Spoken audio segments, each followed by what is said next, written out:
Hey guys, it's Larry Greenberg, and it's time for another episode of Deal or Dud. This month, we're taking a look at the Perfect Brownie Pan. This sells for $19.99. I picked it up at my local As Seen on TV store, and on the As Seen on TV website, they're offering this buy one, get one free. So if you buy one for $19.99, you get a second one totally free. This promises to make the perfect brownie. If you've ever made brownies, you know they sometimes stick to the pan. It's hard to cut them. They stick together. You don't know where to make the cuts to get, everyone exactly the same size. This thing promises to take care of all that and create the perfect brownie. So let's first open it up and see exactly what comes included, and then we'll get to making some brownies to see if it really makes the most perfect brownie. So let me open this up, see what's inside. Nothing else in the box. We'll get that out of the way. This out of the way. This out of the way. Here is the pan itself. Some instructions, it looks like. It says, before use, to avoid possible leakage, line pan with foil or place on top of a cookie sheet while baking. So we'll make sure to do that. And also to spray the bottom thoroughly with non-stick cooking spray. We'll also do that. Looks like this is a removable bottom piece. Get that out of the way. There's the pan. You can see it has a hole in the middle. I guess the insert sits in there like so. We'll get to all the instructions in a bit, but like so. And then here is the divider that actually cuts the brownies, and you kind of place it in like that. Not sure exactly what this piece is for, but we'll have to get to that as well. And it has some other attachment in there. We'll get to all that via the instructions, but that's what's included in the packaging. Alright guys, so I read through the instructions, basically just to identify the parts that I didn't know what they were in the intro. These are just stencils that you can use, to lay on top of the brownies if you want to decorate them. This piece here is a stand. So when this comes out of the oven, we're going to remove the insert, and all of our brownies will stay in the pan here, and then we can take this and place it on this display stand and serve it like so. If you were at like a buffet or at someone's house and we wanted to display it nicely in the pan, we would use this stand to do so. So I just have a standard box of Duncan Hines Chewy Fudge Premium Brownie Mix. I'm going to mix this together, and we're going to bake some brownies. Alright, so we're going to follow directions to mix the brownies. I have the pre-made powdery mix here. And then we just have to add a few things to it and put that into a large bowl. And then we're going to add in half a cup of vegetable oil, quarter cup of water, and 2 eggs. And then we're going to stir that until it all comes together. It's at about 50 strokes. So let's just stir until it kind of resembles brownie batter. Meanwhile, the oven is preheating, so this will be ready to go right into the oven. Set the oven at 325, as the box indicates for non-stick or dark metal pans to set it to 325, and for glass pans or glass bowls to set it for 350. This is obviously a non-stick or a dark pan, so we're going to put it at 325. And I also chose the fudgy or chewy recipe. There's also a recipe that calls for the brownies to be a little bit more cakey in density, but I chose the one that was kind of the fudgy one because we like fudgy brownies here. Alright, so that is good to go. Looks perfect. Let's move it out of the way.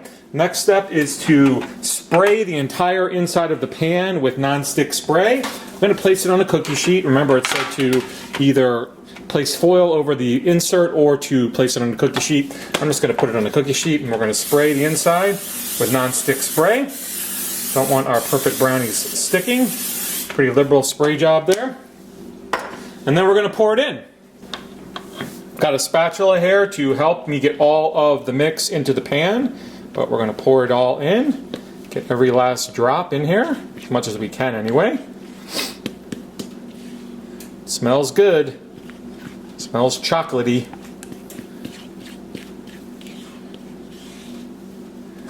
Get it all in and kind of spread it around evenly. Still quite a bit in here that I want to get out.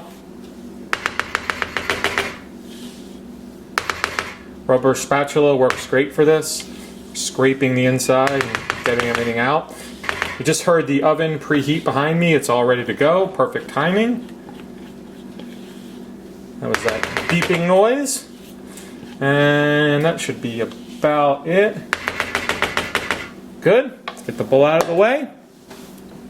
Next step is to take the cutout insert and place it inside the pan, like so. You can see it forms perfect squares. And now we're going to bake. Alright, so our oven is preheated to 325 on the bottom. I'm going to now place the brownie pan into the oven, and it's going to bake for 27 to 30 minutes. So I'm going to set my timer for 27 minutes. And we'll come back in 27 minutes to see how it came out. Our brownies are done, so let's remove them from the oven. The brownies are done. We've removed them from the oven. The instructions tell us to allow them to cool for a few minutes before removing the insert. So that's what we're going to do now. Alright, we've allowed the brownies to slightly cool, and now we're going to remove the insert. The instructions do say that you want to remove the insert while the brownies are still warm. So I'm going to take it out now. Just going to do it slowly, and hopefully everything kind of sticks together. And sure enough, it did. I'm going to throw this into the sink because it is hot. All these parts are dishwasher safe, so you can clean them with soap and water in the sink, or you can just put them right in the dishwasher. I'm going to put this onto the stand, like it said to do in the instructions. You can see that they are all kind of symmetrical, all the same shape and size. The end pieces do look a little bit smaller, but otherwise they're cut pretty much perfectly. So now I'm going to allow this to fully cool, and then we'll remove them from the tray itself.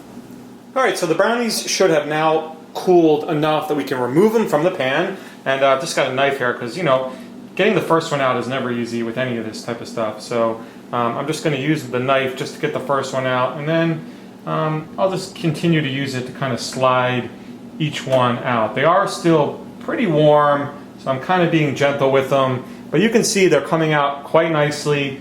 Again, they're not sticking together, and everyone is of uniform shape and size. That's really the key here. You know, this thing makes every brownie exactly the same size. Again, the only thing that appears to be different is the end pieces are a little bit smaller than the rest, as you can probably tell. But it takes the guesswork out of having to, you know, figure out how many slices am I going to get out of, you know, each pan of brownies, and exactly how, you know, where do I make the cut and all that stuff. So it really does seem to do a good job. Alright, so it's now time for that all-important answer. Is the perfect brownie pan a deal, or is it a dud? The brownies don't lie, guys. This one's another deal. It does exactly what it says it's going to do. It makes kind of somewhat evenly prepared brownies. The only watch out is some of the corner pieces, the end pieces, do get a little bit smaller in size, but you know, it really does take the guesswork out of cutting those brownies. Puts them all evenly, make sure they're all kind of the same, you know, shape and size. They all get the same amount of batter, and they all cook at the same amount of time and temperature. So check out the perfect brownie pan. Check out the link in the video description if you want to learn more. If you have any questions about this product, feel free to drop me a line. It's time for me to go eat some brownies. You guys have a great day.